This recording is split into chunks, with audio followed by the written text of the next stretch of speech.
Can we go back to the days the world was woke? Can you tell me why my friends are going broke? Can somebody tell me how to get things back the way they used to be?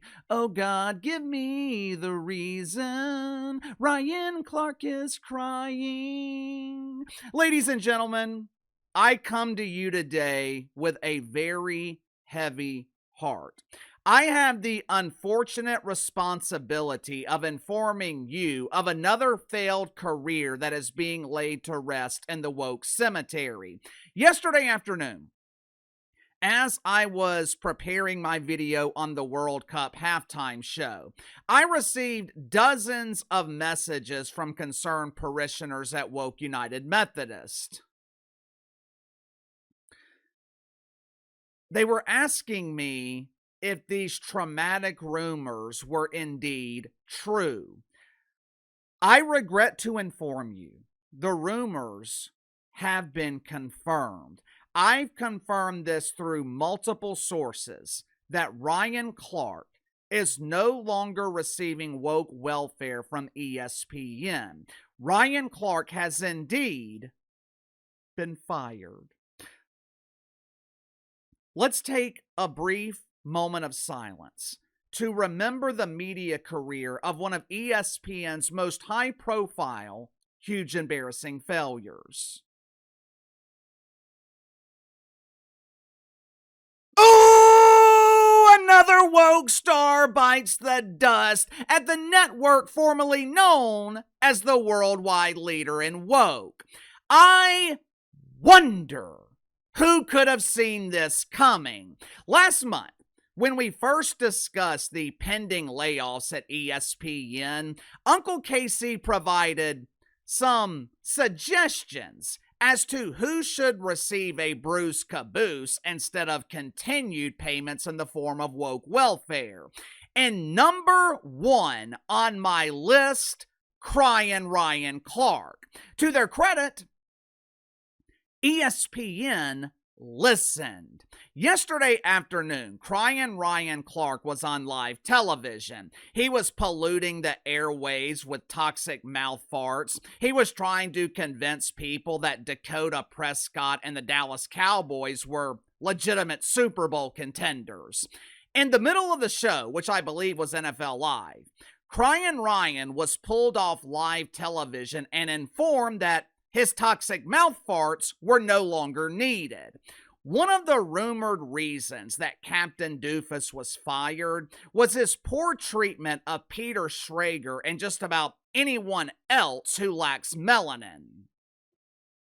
Last September, ESPN was beginning to incorporate talent from NFL Network onto their network. Now, for those that don't know, ESPN essentially merged with the NFL Network last summer, which is one of the reasons they are going through a massive round of layoffs today. Peter Schrager was on a panel with Mike Greenberg and 3 former NFL players, one of which is an embarrassment to former NFL players, crying Ryan Clark. They were talking about the NFL season opener between the Cowboys and the Eagles. It was your typical ESPN segment where they are trying to figure out who's to blame for the Cowboys losing. It was one of Peter Schrager's first segments at ESPN. While he's talking, crying Ryan rudely interrupts him, and he delivers a passionate lecture to Peter Schrager. According to crying Ryan, you are not allowed to talk about certain aspects of the NFL if you've never played in the league. Watch it for yourself. We shouldn't do this on TV, and so I apologize if people think this is rude. That's the non-player. Oh, stop! That's no. CeeDee Lamb is. Let me tell you why. I'm not saying. I'm not looking at fantasy football, Ryan. I'm not. Don't belittle me like that. I could come in and say, as 3 ex-players are saying one thing, and give an alternative perspective that maybe CeeDee Lamb did play well. And Peter, what I need for you to do is not get mad and let me finish for one. Okay, go on. It wasn't about you. It was going to be about me. Do I think this played a small part in Ryan Clark getting fired? Yes. Was it the only reason Crying Ryan has spent the last 12 hours crying? Absolutely not. Let me give you some highlights of Ryan Clark's career at ESPN. Now, keep in mind, this is just a little taste. This is just an appetizer before getting to the shit sandwich. According to Crying Ryan, NBA star Jaden Ivey spews hateful and evil Christianity because he refuses to participate in Gay Pride Night. RG3, better known as Bob Griffin the Trace. According to Captain Doofus, Bob Griffin cannot talk about Angel Reese and other black women because he's married to a white woman. Last year, Ryan Clark basically accused Louisiana State Police of being involved in the death of Kyron Lacey. This toxic turd was immediately disproven once Louisiana State Police released video evidence of what actually happened. According to Crying Ryan, America's history of slavery plays an integral role in black coaches not receiving opportunities in the NFL. When Patrick Mahomes and Jalen Hurts were competing against each other in the Super Bowl, Ryan Clark dismissed the notion that two black quarterbacks were competing because they're not authentically black like Lamar Jackson.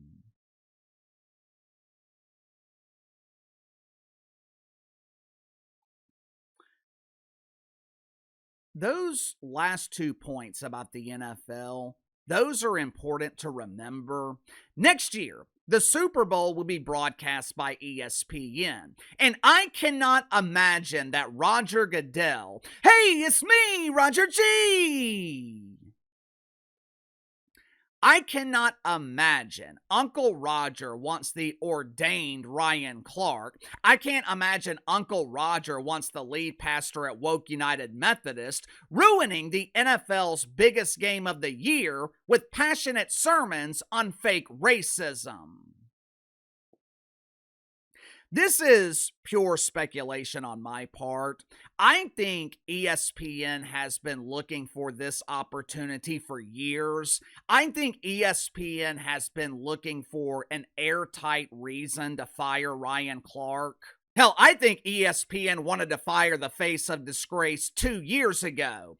At the time, Crying Ryan was up for a contract extension, an extension that eventually overpaid him $2 million a year. During negotiations, Ryan Clark was leveraging mythical racism to his personal advantage. Hey friends, it's me, Ryan C. I know you love seeing my tears on ESPN, but if I suddenly disappear, just know that my white boss has fired me because I'm a proud black man.